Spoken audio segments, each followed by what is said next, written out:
Good evening, everyone. We'll call the meeting to order. Rebecca, would you please call the roll? Flournoy. Here. Hallie. Yes. Gandy. Yes. Rasmussen. Yes. Thompson. Yes. Toohill. Yes. Thank you. Council, any additions to this evening's agenda? If not, we'll move to our consent agenda. We have approval of the minutes from the April 22nd council meeting, approval of the May 3rd payroll of $111,246.18, approval of the April finance report. We have acceptance of the wayfinding committee commission minutes. We have a resolution for part-time employment in the street department, resolution for part-time employment in the park and rec department. Also, approval of liquor licenses for Casey's General Store 3327, for Kokomo's, and Localized Store. Approval of claims in the amount of $1,971,596.35, of which $1,546,270.35 is to PKG Contracting related to the construction of the wastewater treatment plant. Any questions regarding those consent agenda items? Yes, Mayor, point of information. I know we attended, or some of us attended a planning and zoning workshop last week, and at least in my mind, the question came up as to, in the consent agenda, we're approving, for example, this particular agenda, wayfinding commission minutes, but they have yet to be approved, I think, by the commission itself. They're not approved until the next meeting, just like, for example, this evening. Good point. Yeah, I'm not, but I think in reading them, I didn't look at the date, Paul, but in reading them, I think it was the prior meeting. Yes, they are. We met in April, sorry, we met in May and approved those. Well, we're not minutes. approving these minutes, we're just accepting them. So in the future, when we do have minutes that have not yet been approved by a committee, it's acceptable to approve them or move to approve them in the consent agenda, even though they haven't been approved by the committee who submits them. That's what seems to come up sometimes. Well, that was my point, is that I raised this earlier, that we're not approving them, we're just accepting the minutes that they have already approved in their own board. Yeah, I think this is not the most recent meeting. I didn't attend was that in May. meeting. Michael, Yep. you were there, and I assume the minutes were approved at that meeting. They were. So we can check on that, but I'm assuming that when we receive them, they have been approved by the committee, the commission. Yep. Or at least we can alert them that Yeah, exactly. we would like to receive them at that time. Rebecca, do you receive them by email from? We do. Yeah. Yeah, and Okay. normally it's from the meeting previous. Right. They've already accepted them themselves. Okay. Maybe you can write an email to Terry that this had come up and to be sure that we're They've receiving already approved minutes. Okay. Any other questions regarding the consent agenda, council? If not, entertain a motion to approve. So moved. Moved by Gandy, Second. second by Toohill. Any discussion? Not, please call the roll. Gandy. Yes, I'm No, sorry. I'll get it when go. You okay? Tom, did you have? No, I need to abstain from thing, but I'll get Okay, that when go go. ahead. Yep. Gandy. Yes. Toohill. Yes. Thompson. Yes, but I need to abstain from the April 22nd minutes. Okay. Rasmussen. Yes. Hallie. Yes. Flournoy. Yes. Thank you. Now we'll move on to our public forum and appearances. And this evening we have our representatives from the State Audit Committee, and that's Kathy Rupp and Donna Kruger, who will go over our audit. I think everyone received a fresh email today from Rebecca regarding with the electronic copy of the audit. Yes, and that was something new that we did this year in distributing those electronically under our new state auditor. If in the future anybody wants a hard copy, that can also be provided, as I sit here with my hard copy. So, but Rebecca has the report PDF up so we can kind of follow along to where I'm at. As we've done in the past, I'm going to kind of go through the financial information and let Kathy walk you through some of the findings that were in the report. Thank you. If you have any questions or anything as we go along, just stop me and I'll try to address. I was going to start off on page 5, which is the independent auditor's report. Kind of go through the what this letter says. First thing to note, it talks about management's responsibility for the financial statements. So basically, the city is responsible for the preparation and fair presentation of the financial statements. As auditors, we're responsible for expressing opinions on the financial statements. Goes on to explain that we perform those procedures in accordance with auditing standards. Next paragraph talks a little bit about what an audit involves. We perform procedures to obtain audit evidence about the amounts and disclosures in the financial statements. Those procedures are determined based on judgment, also based on a risk assessment that the auditors prepare, and the risk of material misstatement in the financial statements. So we're really talking about reasonable assurance that the financial statements are presented within a material amount. Following on page 6, we get into the actual audit opinion. This year has been the case in the past that past years you have an unmodified opinion, which means there's no exception. So the financial statements present fairly in all material respects, the cash basis financial position, and it goes on to list the opinion units. We look at major funds, we look at government as a whole, both at the governmental activities and business type activities, and there's a discretely presented component unit as well. All the non-major funds are aggregated and referred to as aggregate remaining fund information. Down a little bit further in other matters is information that's also provided in the report, referred to as supplemental and other information. The report does include some schedules that are aggregating non-major fund information. There's a couple schedules related to the city's debt, as well as the schedule of expenditures of federal awards. Those are also presented. There's an opinion given on those as well. It's that the supplemental information was fairly stated in all material respects in relation to the financial statements taken as a whole. On page 11, I think we've walked through this in past years. This is a part of the management discussion and analysis document. It provides a side-by-side comparison of fiscal 18 compared to fiscal 17. So just kind of walk through the comparison, and this is for the governmental activities. One thing that changed quite a bit was the capital grants. I think it's the third line there. Those decreased from 1.7 million to 692,000, and that was mainly due to there was way more collected for the donations for the pool and rec project in the prior year. If you look at your taxes, those are relatively consistent with the prior year, just a slight increase. And then the other notable change was the note proceeds. This year there was 750,000 issued during the year, as opposed to none in the prior year. Going down, looking at disbursements then, pretty well consistent comparatively, with the exception of the capital projects, which again, there were fewer capital projects this year compared to last. Otherwise, in total, a slight, $600,000 decrease compared to the prior year. Overall, when you look at your balances for fiscal 18, we had an increase of a little over $2 million in the fund balances for the city's governmental funds.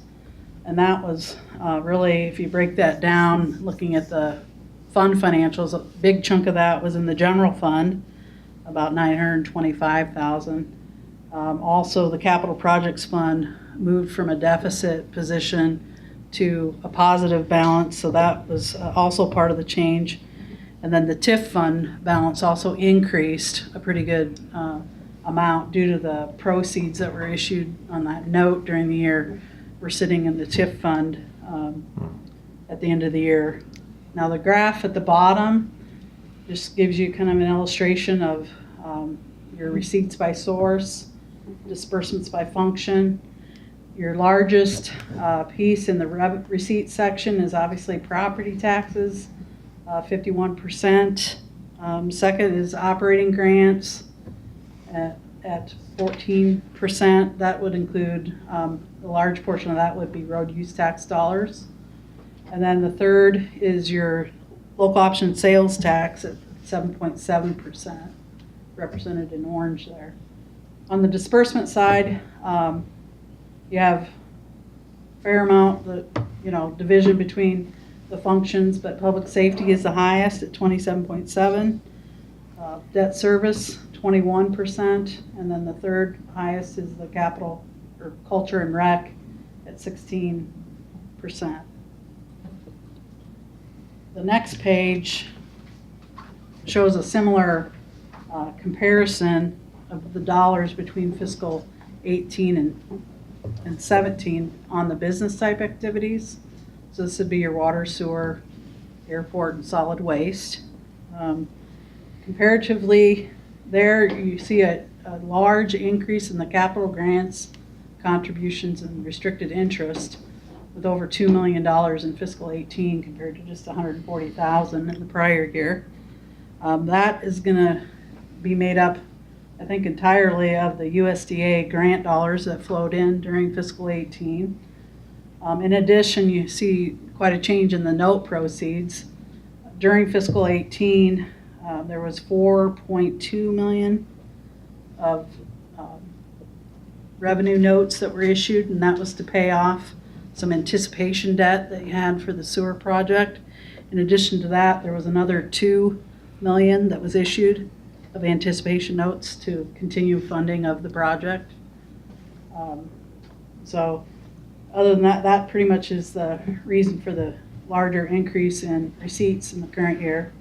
Then disbursements, you're going to see kind of the same thing when you look at the sewer line, 14.7 million compared to 6.9 million. And that change is mostly comprised, again, of the project expenditures as well as the debt that ran through to pay off some of those interim notes. From here, I'm just going to go to page 14. There is a chart on your debt, under debt administration, that shows a breakdown of your general obligation and revenue debt between the 2 years. Overall, you're really close in 21.5 to 21.6 million compared to the prior year. The change is mainly between the general obligation and the revenue bonds, as I've talked about already, that you issued some more revenue debt during the year. On the top of the following page, there's information that pertains to the constitutional debt limit. Yeah, right there. So you're limited to 5%. Your debt is at approximately 8.5 million, which includes a little bit of TIF rebate agreement. And your debt limit at that time was 28.1 million. So you're only about 30% of that limit at June 30, 18. That was kind of my brief overview of the financials. There is obviously more information in the exhibits that break things down by fund, but I kind of like to go through it that way because it gives a comparison to the prior year. Any questions that I can answer? Otherwise, I'll let Kathy continue. Council, any questions on this portion? No? Okay. Thank you, Donna. Appreciate it. Okay, I'm going to go back to starting on page 72 with the findings. The first finding, I'm going to not go over all the findings, but just talk about some of them that I think are more important. The segregation of duties finding relates to management's responsible for establishing and maintaining internal controls. So just some of the areas where we noticed where one person or two people are involved with or have control over these areas without compensating controls. Utility receipts, opening mail, billing, collecting, pretty much the clerks do that, you collections on their own, and then give them receipts to Denise to deposit. So if you have more checks and balances where like one person is reviewing another person's collections is what we would recommend in that case. Number 4 on there is journal entries that are not reviewed and approved. So if you have a journal entry, one person prepares it, then another person reviews that information. So it's important to, when one person is responsible for a particular area, is to have another person review it, whether that be the city administrator or city clerk or or even the council be involved in that. I'm going to skip to page 73, the 2C18, reconciliation of utility billings and collections. I have been working, I remember working with Mindy in regard to this issue, and she does a really good job with daily reconciling, but it's trying to get a monthly reconciliation and working with the software company to get a reconciliation that'll work. But daily, the receipts are balanced, but there's having a hard time getting a monthly reconciliation with delinquent utilities and doing all of that together. Also, in our recommendation, we're recommending that the city council or council designee, which could be the city clerk or city administrator or mayor, review those monthly or daily reconciliations as well. On page 74, I'm going to talk about 2D, and that's bank reconciliations. And basically, the bank reconciliation has $4,580 of old transactions that just need to be cleared. Work with the city, with your software company to try and just get those resolved. They're from several years ago that just need to be cleaned up and reconciled. On page 75, 2E, computer systems. The condition we noted was that the city did not update user profiles periodically and had some former city members, city employees that were still on the access rights. And I think this had to do with the software, if I remember correctly, that if you remove their rights, then the transactions would be messed up with or something of that nature. So it's just important to review those procedures and policies with your software company as well and try and remove people or block them. I'm not the most computer savvy person, but if you can block them or lock them out of their access to the city's records. I'm going to go on to page 77. And so I should say that the first comments are internal control comments, the ones that are labeled 2. The comments that are labeled part 3 are any comments we had in regard to single audit or the sewer projects, and we had no comments involved with the single audit section. So going on to part 4 on page 44, or 77, sorry. The first one, A, certified budget. The budget was exceeded for the public safety, community and economic development, and general government capital projects functions. I don't believe you had an amendment. Did you have an amendment this year? We did. Okay. So the amendment wasn't sufficient enough to correct these fund balances, or they were exceeded before the amendment was prepared.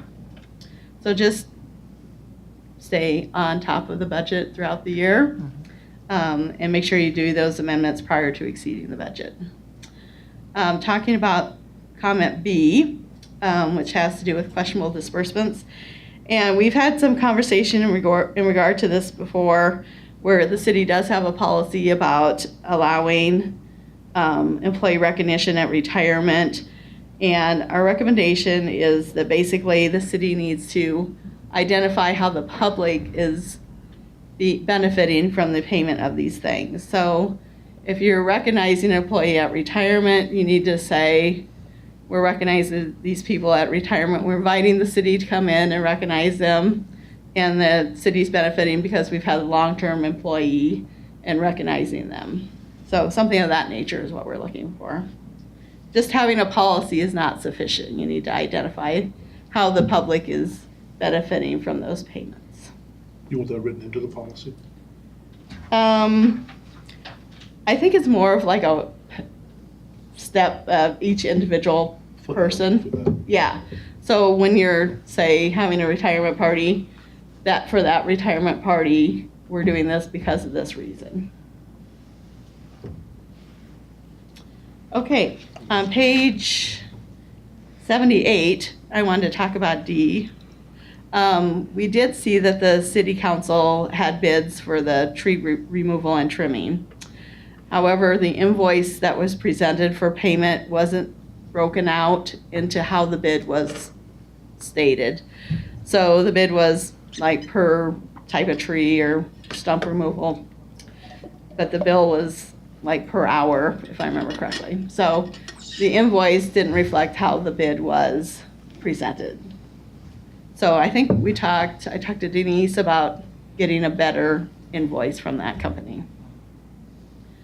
I'm going to skip to page 79 and talk about G briefly. The second paragraph is interest income from investments on note proceeds were not credited to capital projects fund. So, and also interest earned on the TIF fund should also be credited to those funds. So that's just basically, at the end of the year or every 6 months, allocating a portion of the interest in the general fund to those funds based on fund balance. H has to do with revenue bonds, and basically the city is doing transfers to the loss sinking fund, but they were insufficient with the resolution for the bond proceeds, the bond resolution. So you are making transfers, but they weren't the proper amount. I'm going on to page 81. So we had a couple TIF-related comments. One had to do with the annual urban renewal report. And so there were some TIF debt outstanding that was not reported. That was the Pilot Grove City Recreation Center and North Campus Village obligations. I think they were all new for that year, and they were missed to get on the annual urban renewal report. L has to do with the Wagon Wheel and West Jackson urban renewal areas are fully paid off. However, there's still a balance in those accounts of $84,000 for Wagon Wheel and $16,000 for West Jackson. And we had conversations where possibly talking to your bond counsel and whether those funds can either need to go back to the county and be reapportioned, or they could possibly be used for other TIF projects. So that's just having a conversation with your bond counsel in regard to that.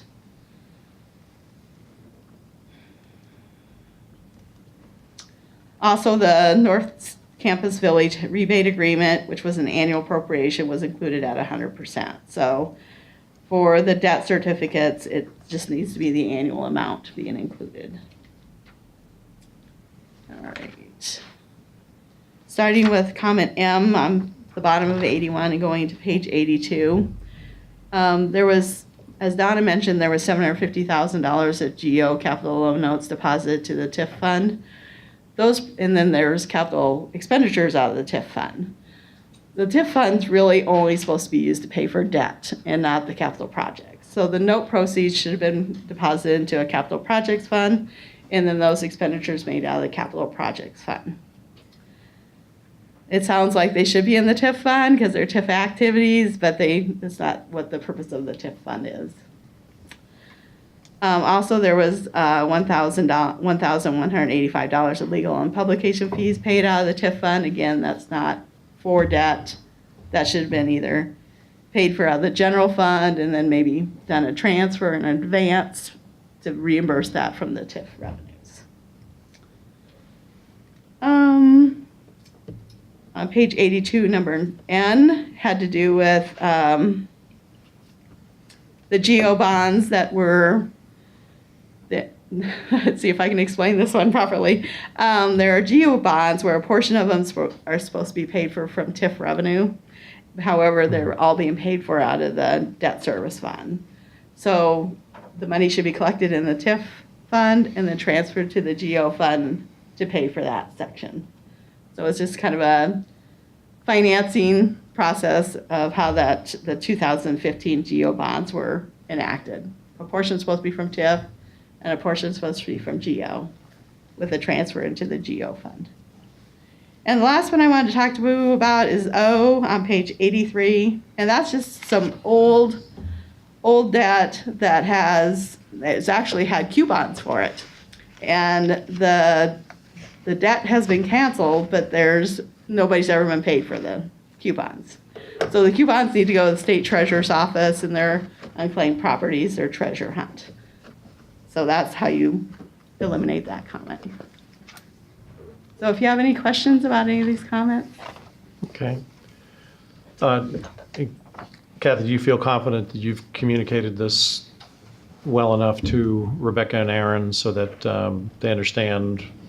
I think so. Yeah. And that some of the comments are things that have been ongoing, things that we've been working on with the Encode computer software company so that we can get some of these Yeah. rectified. Yeah. Yep. Okay. Thank you very Thank much. you. We appreciate it. So, council, any final questions overall on the audit? Okay. We really appreciate you making the time to come down. We learn a lot when you do, and we appreciate your guidance both through the process and also in your comments to the council. So thank you so much. Thank you. Appreciate it. And if you have questions, anybody, don't hesitate to contact Kathy or I. So are there any things that have come out of the property tax bill changes that will impact future audits? Well, my understanding of the change, it will impact the budget year fiscal '21. Okay. That 2%. And I haven't really reviewed the legislation, but my understanding is if the budget dollars for property tax exceed 2%. Right. So the if, additional hearing required. right. So if you missed that, is that pointed out in the audit or? Right, that'll be something I'm sure that we'll look at in our compliance work, yes. Okay, great. Thanks very much. All right, council, then we'll move on to our resolutions, action items, and ordinances. And the first is we have a tax abatement application from Teresa Gibson, 2304 Lake Trail. And this is a residential home, approximate value of $200,000, and they have applied for the residential tax abatement portion. So any questions regarding that application? Not, I'd entertain a motion to approve. So moved. It's moved by Gandy, Second. second by Thompson. Any discussion? All those in favor signify by saying aye. Aye. All those opposed, the same sign. Okay, thanks. Next will be consideration of the acceptance and award for the downtown lighting project. So Aaron, if you'd give us a recap on where we are, and I know Ways and Means discussed it prior to the meeting. No, that wasn't in Ways and Means. Oh, okay. We sent out bids to 3 different companies to request a proposal back for the downtown lighting project after we had discussed this further recently or in the past. And we received 1 bid back from Alliant, which actually was a little bit lower than I think from what I recall of what their initial proposal was. And that's what's in front of you today. Okay. And the total, is that link? Total is $608,000. Right. It's not going to open. It's the link on the council agenda doesn't work very well because it was an Excel file and we really needed it as a PDF. Okay. That's So- why I sent it out to all the council Okay. today, this Right. morning to help Got with it. that. Okay. Okay, and then, so I know that Councilman Halley sent an email this morning to everyone regarding having the financing for this expenditure, for this bid, basically positioned. So is that something that we have currently presented?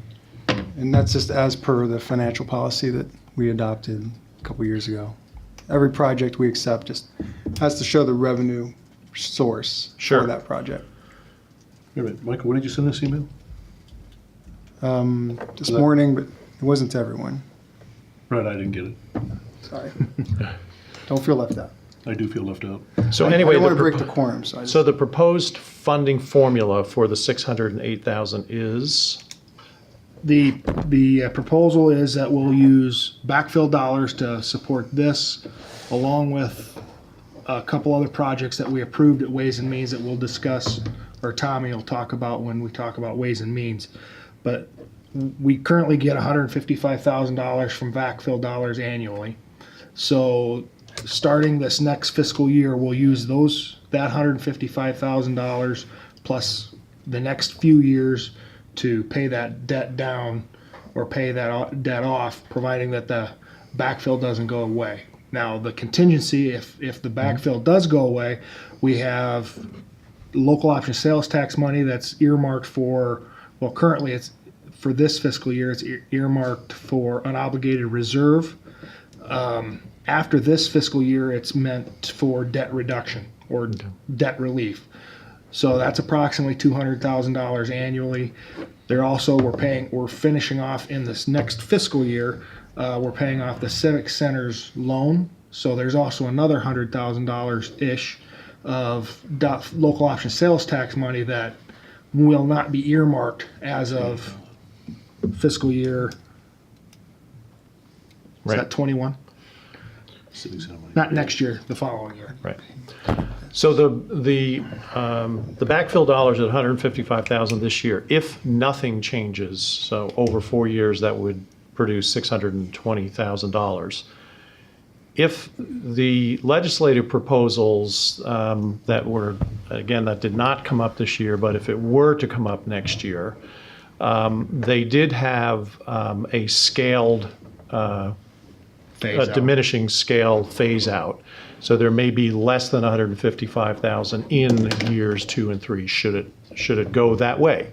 We don't really know at this point in time, but what you're saying is those would be backed up by local option sales tax dollars that were going into the unobligated reserve. Correct. We are at our goal amount now, so those Yep. dollars would be available for debt reduction. Yep. We currently have the 1.2 million that was set as a goal for local option sales. Like we actually have that in hand or on hand now. Right, okay. Okay, very good.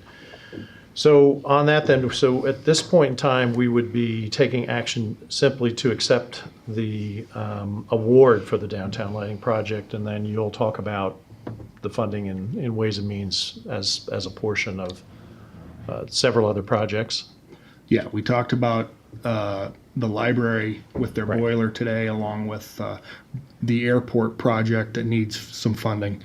And then so we create that all in one borrow to make that a lower cost to the city. Okay, very good. And then the schedule for the lighting project, it looked like they had some dates that have already passed in it, but essentially they had a completion date of August 15th. So Yep. we would expect that it would be done within the summer period. So that would be wonderful. All right, so then I'd entertain a motion to approve the acceptance of the award for the downtown lighting project, Point of information, if I could ask, how many lights are we talking about? 55. 55 new lights or replacement lights. The reason I ask is occasionally a citizen may ask me, you're $600,000 for streetlights. You know, they ask me that, and I want to make sure I have the right Well- presentation to tell them as to why it's worth that. Correct. There's actually 55 new or replacing the green or the old dinosaur lights. We're also going to replace all of the decorative lights that are on the square with LED lights rather than the old infrastructure, so that they're more efficient. So really, it's It's so bigger. those lights are from a public safety standpoint because they would provide better lighting, because those are the complaints, Martha, right, that we've heard over the last few years that the downtown lighting is insufficient. Right. And then there is also tangentially somewhat of a public safety issue with the rusting bases for those existing lights. So it is something that we need to do. And this project would replace all the old green, 100% of them gone. 100% and 2 new ones across the street from the Arts and Convention Center to provide lighting on that street as well. Okay. But it would do everything within, say, a block of the Central Park, Central Square. And just to clarify, so the funding is, we're talking about geo-bonding with the payback coming from backfill and/or local option sales tax. Correct. No debt service out of that. Okay. No debt service, no levy debt service. Yes. Okay. Okay, so is there a motion to approve? I move to approve. Moved by Rasmussen, Second? second by Thompson. Discussion? Not all those in favor signify by saying aye. Aye. All opposed, same sign. Okay, thank you.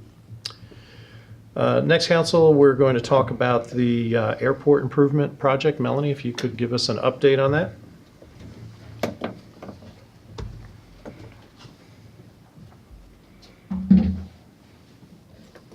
So we finally received a bid on the airport, the combined airport project, which was one single bid for the Phase 1 and Phase 2 combined. Phase 1 is a federally funded project at 90-10 funding. The Phase 2 is a state project, which is at an 85-15 funding.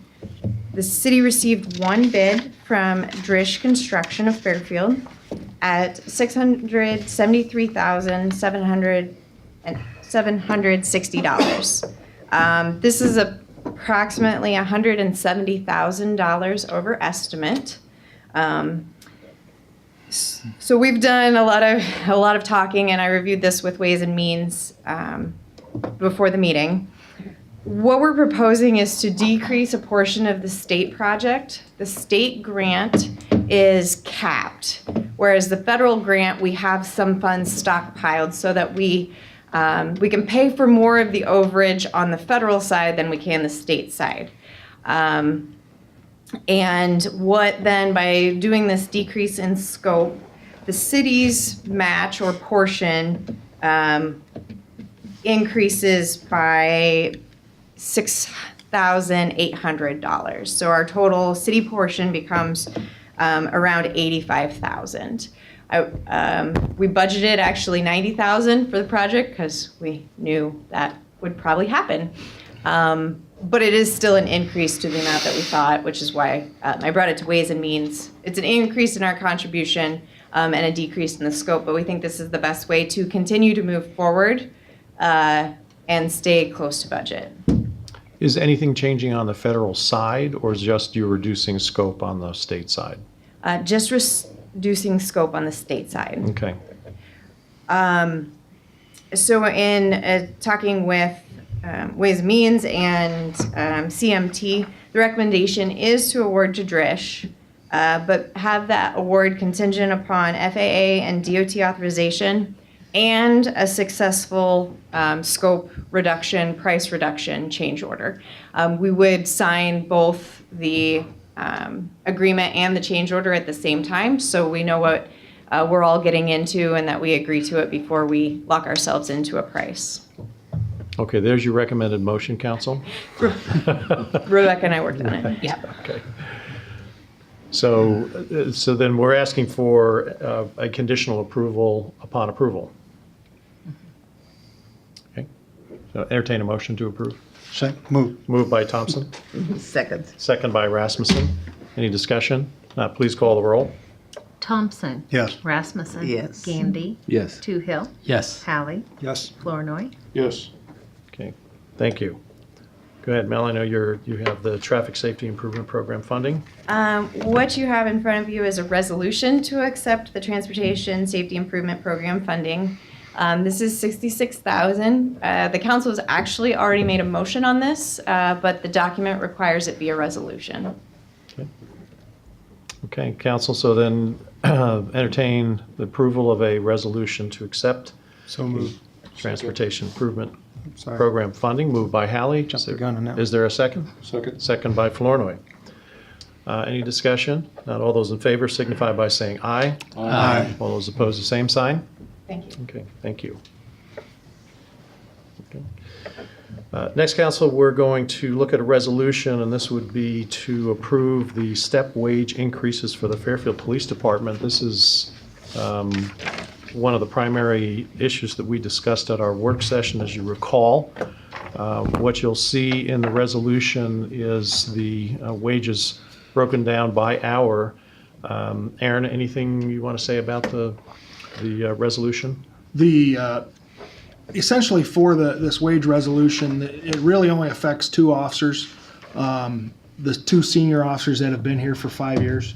The other officers will be in their completion of their first year step or their second year step.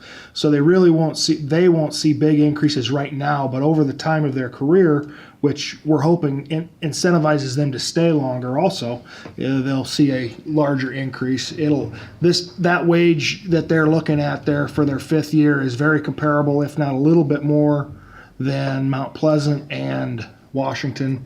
So it's something that's going to be a comparable thing for us so that we can compete better here in the local market. Right. And what's being proposed for this year, for this year's budget, is something that we can insert because we are down 4 officers at this Correct. point. So this is not going to have an impact on this year's budget, but In fact- hopefully will make us more competitive. Right. In fact, none of this will go into place until July 1st, so it'll be next year's fiscal budget where it starts. And that actually only affects 3 officers because they've already gone past their annual hire date. The other 3 officers are coming up on their hire date in the next 6 months. So then that will affect them. Actually, it affects them in August and September is when those 3 hire dates are. So they'll get their raises, but they won't get, like the city has approved a 3% raise for all employees. They aren't actually getting that because this step increase takes that place. Okay. Thank you, Aaron. Appreciate that. And Chief, this meets your approval? Yes, sir, it does. Okay. Thank you, Mr. Mayor. So council entertain a motion to approve the step wage increase for the Fairfield Police Department. So moved. I'm sorry, there was a move by Toohill, second by Gandy. Any discussion? Not, please call the roll. Toohill. Yes. Gandy. Yes. Flournoy. Yes. Hallie. Yes. Rasmussen. Yes. Thompson. Yes. Okay. Thank you. Okay, next, council, we have a resolution, and this is correcting an error in a legal description, and this is for Nunc Pro Tunc, and this is regarding a land description, I believe, for Lincoln Avenue Urban Renewal Plan. John, anything we need to know particular about that? You described it as just to correct and add some additional phase to lots that weren't described in the original description. Okay, all right. Thank you. So council, it sounds like it's pretty perfunctory that we have this in place, but entertain a motion to approve the correction to legal description. So moved. Moved by Gandy, second by Thompson. All those in favor signify by saying aye. Aye. All those opposed, the same sign. Okay. Thank you. Next, council, we are going to be 2 resolutions to set public hearings, and these are for proposed amendments to the Lincoln Avenue Urban Renewal Plan. And that will be, there are 2 dates. There will be a consultation meeting on May 20th at 10 a.m. at City Hall, a public hearing on June 10th at 7 p.m., our first June meeting. So entertain a motion to approve setting those public hearings. So move. Moved by Rasmussen, Second. second by Toohill. All those in favor signify by saying aye. Aye. All those opposed, the same sign. Thank you. And then the same requirement for the West Industrial Park Urban Renewal Plan. We'll be setting a consultation meeting for May 20th, 10 a.m. at City Hall, and June 10th at our council meeting at 7 p.m. Did you have a comment? Yeah. Both of these, what we're doing is we're adding a couple projects. We're adding a project to the Lincoln Court. We're adding a storm sewer. And then for the West Industrial project, we're talking about adding a street light. So it's just adding projects to the different industrial areas. When we do, or TIF areas, when we do those, you still have to have consultations with the affected, or when you make changes to the urban renewal areas, you have to notify and go through the process of notifying the other taxing entities. Great, thanks, Aaron, appreciate that. And again, this would be for amendment number 1 for the West Industrial area. So entertain a motion to approve the resolution. So moved. Moved by Gandy, Second. second by Thompson. All those in favor signify by saying aye. Aye. All those opposed, the same sign. Okay. Now, Council, that'll take us down to our committee reports. We'll ask for Ways and Means for a report, please. Well, you've heard part of it here as it pertained to the airport. We also met concerning the library, the new boiler. There is approximately $45,000. And, the library board will have to approve that. Jeff Kuntz, who has been helping the city from the school, has looked at these, assisted with that bid and acquired some of those. So the proposal is that we're going to have for the library board is we'll do that $45,000 now so they can get that in there. But hopefully it will be part of this, it'll be combined with this overall borrow. And then we'll work with the library on how to recover some of those funds. Okay. Has the library board discussed the sale of the property? They didn't That they own? bring that up tonight in the meeting that we It had. wasn't discussed. Wasn't discussed It tonight? wasn't, yes. Okay. Okay. So is that a separate action then, Tom, for approval of that? I don't know, do we need, it really hasn't come out yet, it's just the library board. So it's just you're discussing, it's going to go back to the library Yes, it board, has to and go then they're to going to them. come back with a full They, accounting of they how have they're. to, yeah, on Monday night, they're going to approve the bids for the boiler. I was bringing it to Ways and Means so that we could get the borrowing process started with Travis Squires. So I guess approval to start working with Travis to start the borrow process for those three processes would be a, And then what would or be two. included in those in the borrowing, what projects are included the in Ways that? and Means project would be the airport, the boiler, and then of course the downtown streetlight project also. Okay. Can you give us amounts for each one of those? 608? 608 for the Streets. for the street lights. Yep.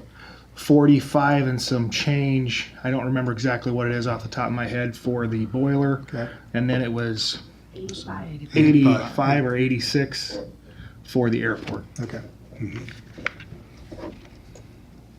And Travis will come and he'll tell us how this affects our future borrowing and all that kind of stuff when we, It'd be about $730,000, but although you did hear from the auditors tonight that we're at about 30% of our borrowing capacity, so we should be fine, but yes, in terms of, in terms of how it will affect our It will levy, be a our GO. capital levy, yep, for sure. all that. Yep. So do we want I may make the motion, but we Yep. want to pursue, to contact Travis Squires to pursue these projects and possible borrowing. Okay. Motion by Thompson to approve the future borrowing, Second. second by Rasmussen. Any discussion? Not, please call the roll. Thompson. Yes. Rasmussen. Yes. Toohill. Yes. Flournoy. Yes. Hallie. Yes. Gandy. Yes. Okay, thank you. Anything else? No, that's it. We'll move on to public safety and transportation.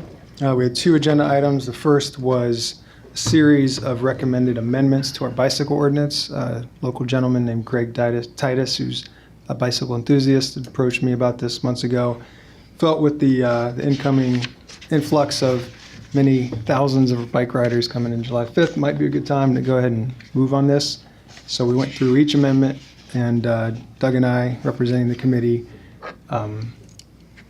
for the most part, accepted most of them. We'll work with John Morrissey on the language and then bring that back to council. Some of it's just updating some of it into more 21st century language, including things that may not have been included in there, just to add safety for both the cyclist and some rules for vehicles in terms of, we want vehicles, for example, to enter the opposite lane to pass a cyclist if it's available. So the old state code just set a certain number of feet, and Police Chief Thomas was very supportive of that because that's a very obvious action that you can see, that they entered the other lane to give the cyclist plenty of room. Those kind of things, we'll bring it back when we've got something to propose. The other item was the intersection of 18th and Gear, and it's south part of Gear is city, the north part of Gear is county, but we still wanted to take a look at it. There have been a number of accidents, and we were really glad, I was really glad to have some people who live in that area come, because I misunderstood the accident report that Police Chief Thomas had given. There were 4 accidents in 2016, and it made it sound that the people who were trying to cross gear were the ones being struck, when the people who came said it's actually the opposite. It's the people crossing gear, not stopping and running into traffic that's already going east or west on gear. So again, whatever we end up proposing, which we don't have anything yet, we're just starting to look at this, would have to be in cooperation with the county, since their jurisdiction is the other side of the road. But it could be anything from, and don't get too excited, press, but a 4-way stop potentially, to just changing the signaling or some kind of, to try to prevent this kind of accident. It just seems that the sight distance is not the issue. If you're at that intersection looking east and west, you can see quite a ways. What we think is happening is people just think they can beat the I traffic. think it's driver behavior. Yeah. I think it's people They're in a going hurry. through there a lot. And Yep. So they roll through the stop sign, or they jump out when maybe they should be waiting. And so we'll be taking a look at it more in depth. But City Engineer Melanie Carlson has a few ideas already, kind of stewing in the noggin. And I know we haven't really employed this here in Fairfield, but when I see them other places, the flashing lighting on the perimeter of a stop sign really does get your attention, and that may be another option to kind of look into, just so that, Yep. again, call a little bit more attention instead of slowing that traffic down on gear, seeing if something like that might work. Yep, that's one option. We're not sure if the drivers aren't noticing the stop sign, or if they're just choosing to roll through them. Yeah, I know it's Instead. probably that, but it's Yeah. hopefully something flashing at them tells them it's important. Yep, so we'll come back with the recommendation at some point. Okay, all right, thank you. And next we'll move on to our administrator report. Anything from your side, Aaron? I think you've heard from me Okay. quite a bit tonight. All right, thank you. Keep it short. Yeah, and then we'll move on to our RAGBRAI report. Councilman Halley. All right, as you know, July 25th is the big day. Jason, could you click that route map link? Just going to talk quickly about the route that the riders are going to come in and the support vehicles are going to come in. So there you go. Scroll a little bit more down. So if you see that little rider icon in the bottom left over by the steampunk dog, right there. Thanks, Jason. That's where the riders are coming in. So rider icon stands for riders. In case I've had some people get confused about this, so I'm going to be explicitly clear. They're coming in on Libertyville Road from Libertyville. The first group who are going to the campground, that's the yellow, will turn at, is that 32nd? Yes, sir. 32nd Street, and then they'll head up, and then they'll take a ride on, help me out, Jefferson, Madison, what is that one that goes out? Yeah, the one that goes by the Catholic Church. The one that goes by the Catholic I Church. believe it's Madison. Yeah. Yes. So they'll turn there, and then they'll enter the Jefferson County campground, Jefferson County Fairground from the back entrance. So that's what that yellow line indicates. That's a rider route, and they will be sharing the road, so please be careful. The rest of the riders will proceed along Libertyville Road. They'll go north on Key. There you go. Then they'll come up on Libertyville Drive once they come into city limits. And the ones who are going to the Park and Rec will go north on 7th. Yep. West on Jefferson. Then they'll take a north on 9th, and there they are. The rest of the riders who are going to Pence, OB Nelson, and the middle school will just stay on Fillmore. Yep, all that green and that orange. The riders who are going to Wilson Park will cross Fillmore, cross Main Street at Fillmore. Then they'll turn north onto D Street. And there they go, north on D, then take a little left over on Wilson. The ones who are going to Washington School will go down D to Washington School. And the last group will cross Burlington at D and then head east on Broadway. There'll be a group going to the high school. Thank you, Jason. And further east to Chautauqua Park. So those are our campgrounds. Those are our official camping ground areas. And that is the rider route in. Now they're leaving on Glasgow Road. So it's pretty simple for the Chautauqua Park and high school people just come together and cross. The rest of everyone else will come up to Madison and then head east on Madison. So that's the Ryder Route exit, and that'll be Friday morning, the 26th. Support vehicles, Jason, if you want to go out to the left side on West Burlington, you see those little icons of vehicles. That represents vehicles driving on roads. So that's the support vehicles. We'll get a lot of them coming in on the west exit, coming to Walmart and Hy-Vee. We want some of them to come on the south exit if they're going to those southerly area campgrounds. We can't make them, but that's what we want them to do. And then the ones who are bringing their support vehicles to Chautauqua and the high school and Washington School, we prefer if they came on the east exit. So kind of splitting them up, on all the exits. And then when they leave, they'll just go back to whence they came. They'll just go back onto the bypass. So that's the rider or the support in and support out. So that's basically what that's telling you. Final thing is the downtown area is obviously the main entertainment district. So Jason, if you could just scroll the whole thing down, there's one more map at the bottom. And that is our shuttle route map. So we got 3 shuttle routes that will go from each camping ground area to the downtown, and they'll just keep looping. So there's one, that's the blue one on the east side. There'll be one that's basically going from the south camping areas and up and around, and then there'll be one that captures the rec center and the fairgrounds. And so that's going to be school buses and school bus drivers who will be paid for their work on this. And I think those will run most of the day. And I think there'll be a last call around 11:30. Get on or find your own ride kind of thing. So just want to explain the maps in case anyone sees them and has any confusion what's going on. But this is part of the organizing. We share this on our website so that the people who are coming can get an idea of what's going on before they get here.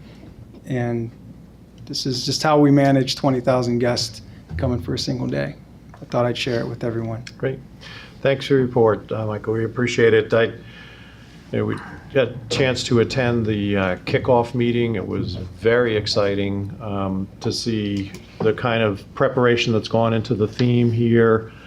And what you have to understand is that this is a vacation for a lot of people, and they're doing a lot of vacation research. And they are researching their stops. So when they look at Fairfield and what it is that we're going to be presented, I think they're very excited about it, and they really are looking forward to this stop. I was very impressed with all of the folks that are involved with the organizing team at this point. Seems to be pretty fluid, pretty good group, pretty excited about, again, representing our community and showcasing us. So we're going to get a wonderful opportunity. Now, from my position, I want to appeal to everyone who hasn't made a commitment yet to housing, guests and visitors, because that is extremely important. That's what makes this. That's what engages you in part of the experience, you and your family, to meet some of these guests as they come. And there are many people who have stepped up and volunteered, but there is still a great need for homes, and the Chamber of Commerce is doing a great job in spearheading some of this. They can answer all of your questions. It's not a huge commitment, but it's an important commitment to the ride and to the process. So really looking forward to this ride this year. And again, thanks for your report, Michael. Appreciate it. You're welcome. All right. Council, I believe our next Monday would fall on Memorial Day, so we would be meeting on Tuesday, May 28th. Okay, so we'll adjourn to May 28th and entertain a motion to adjourn. Mayor, I'm sorry, Yeah. I should have said this when you asked if there were any additions. Real quick, just would like to see if the other council members would like to just talk briefly about the planning and zoning meeting we attended the other night. It was very interesting. We had 4 council members there, and 2 hours of talking about planning and zoning The one thing that was the most interesting was that my understanding was when the Board of Adjustment made a decision, the council had no say in it. That's not entirely true. We have a 30-day window where we can ask them to look at it again, to potentially make a different decision. And so one idea that came out of that was having a planning or Board of Adjustment report on our agenda so that we can see the variances that they've approved. If they approve a variance that the council believes may have been a mistake to approve, that we actually can then take action and ask them to reconsider.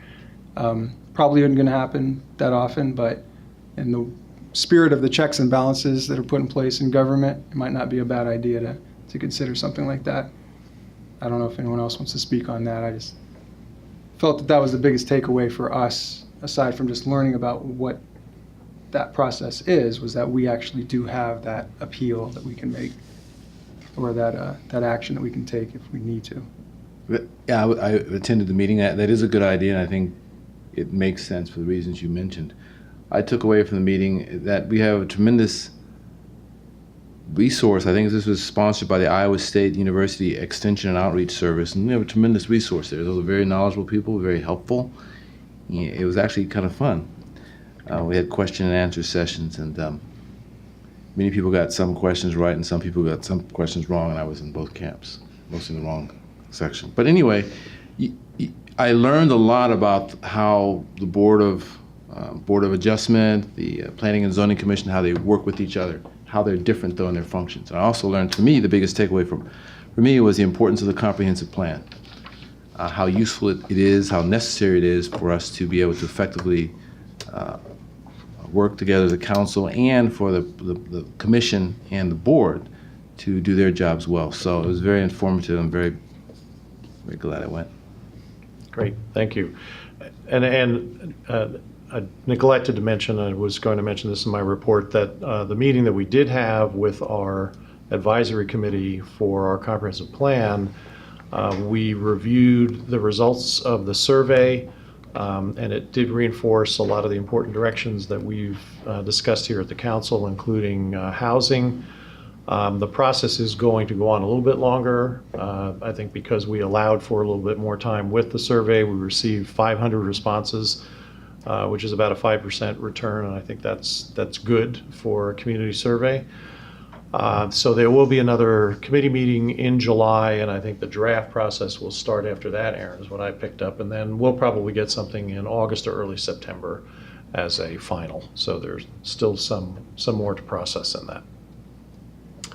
Okay, so then now I would entertain a motion to adjourn. So moved. Moved by Toohill. Second. Second by Gandy. All those in favor signify by saying aye. Aye. All those opposed, the same sign. Meeting adjourned.